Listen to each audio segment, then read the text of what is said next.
what's up, dribblers at mga shooters? Kamusta? Kamusta po kayo? Inamin nga po ni Coach Tim Cone na pinahiya ang kanilang depensa ng nagdidepensang talk and text tropang Giga at RJ Abarientos. Inamin din po ang kanyang naging laban kontra sa kanyang idolo na si Jason Davler Castro. Yan po yung ating pag-uusapan, tatalakayin sa video ito matapos po akong maglambing sa inyo ng isang like, share, comment down below and don't forget to subscribe and hit that notification bell button para lagi po tayong updated sa ating pong mga video. Inamin nga po ni Barangay Ginebra San Miguel Head Coach Tim Cone na matagumpay inalis ng talk and text tropang Giga ang lakas ng Barangay Ginebra San Miguel na humantong sa pagkatalo nila sa Game 1 ng kanilang Best of 7 Championship Series 104-88. Bilang isang nangungunang kupunan, ito pong Barangay Ginebra San Miguel ngayong konferensyang ito. Sila po ay nakontrol ng talk and text tropang Giga sa 9.5%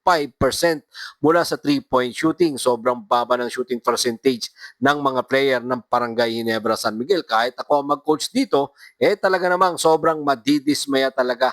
Ako, imagine mga ka-shooters 2 out of 21 attempt mula po sa 3-point shot. Dadalawa ang pumasok po dyan. Dahil dyan, ito po ang unang bahagi ng pahayag ni Coach Tim Cone sa ulat ni Raventerado ng Spin.ph. Inalis nila ang marami sa gusto naming gawin mula sa amin. Mahina naming na-shoot ang bola gamit ang 2 of 21 mula sa 3-point line. Sinabi nga po yan ni Coach Tim Cone sa harap ng bagong record ng Inares Center sa Antipolo City na 11,020 matapos nga po ang kanilang 16-point loss. Narito pa po ang dagdag na pahayag ni Coach Tim Cone sa ulat pa din po yan ni Ruben Tirado ng Spin.ph. Kaya isa lang ito sa mga araw na ayaw mong makita kung papaano ito nangyari sa unang laro ng isang serye ng kampyonato. Kasi nga mga shooters, sa group stage hanggang sa semifinals, talagang number 1 po dyan ang Barangay Ginebra San Miguel pagdating sa 3-point department. Mayroon po silang record dyan na 37.2%. Tingnan po natin mga shooters yung dalawa pong 3 points na naipasok ng Barangay Ginebra San Miguel, isa po dyan ang galing kay Scottie Thompson, ang isa nang galing kay RJ Abarientos. At etong dalawang manlalaro na ito meron lamang pong 2 of 10 combined dyan po sa 3-point area. Napakababa po nun.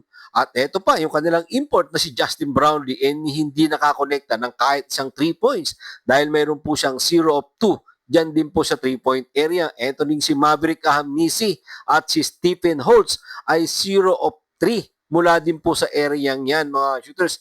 Napakababa po yan mga shooters, no? Inamin din nga po ni Coach Tim Cone na talagang nalak sila ng depensa ng talk and text tropang Giga. Masamang opensa at magandang depensa naman ang ipinakita ng talk and text tropang Giga. Umabot pa nga po sa 20 points ang lamang ng mga bataan ni Coach Chot Reyes, 89-69. Narito po ang huling bahagi na naging pahayag ni Coach Tim Cone sa ulat pa din po yan ni Ruben Tirado ng Spin.ph. Tinalo nila kami 1-on-1 at talagang pinahiya ang depensa namin. Pero knowing Coach Tim Cone, mga shooters, babawi yan sa Game 2. Gusto ng lahat ng mga kabarangay na makita yung typical na never say die. Kalimutan na lang nila yung mga nangyari sa Game 1 at paghandaan ang Game 2 this coming Wednesday. Diyan naman yan sa loob ng Smart Araneta Coliseum. Ito po yung huling bahagi ng pahayag ni Coach Tim Cone. Sa ulat pa din po yan ni Raventerado ng Spin.ph. Kailangan nating mag-turn around at mag-move on. Tingnan kung ano ang magagawa natin para mabago ang ating kapalaran sa Game 2. Tingnan natin kung ano pa ang magagawa natin tungkol dito. Sa Game 1 pa lang, mga shooters. So Game 1 pa lang naman yan. 'Di ba? Marami pang pwedeng mangyari. Kaya sa mga Barangay Ginebra fans, mahabang serye pa ito. Tingnan natin kung makakabawi ba ang Barangay Ginebra San Miguel sa Game 2 or aalagwa na ng gusto ang talk and text tropang Giga patungo sa 2-0 advantage ng 49 season ng PBA Governors Cup. At ito, inamin nga po ni RJ Abarientos na aral pa ang kanyang kailangan sa kanya pong iniidolong si veteran guard Jason Castro dahil walang naging sagot ang rookie ng Barangay Ginebra San Miguel sa best point guard ng Asia nang mag-take over po ang 38 years old na may 12 points sa kanya pong 14 points sa third quarter. Ito nga po ay isang hindi makakalimutang gabi para kay RJ Abarientos na nagtapos lamang na meron pong 5 puntos, 2 of 7 shooting mula po sa field at yan ay nakuha niya sa fourth quarter dahil buong first half mga shooters hindi po siya nakagawa ng puntos dyan at ganun din sa third quarter. Meron po siyang attempt na 0-4 sa buong laro po ng mula first quarter hanggang third quarter at pagdating nga po ng fourth quarter, doon lang po nakabawi at nakashoot.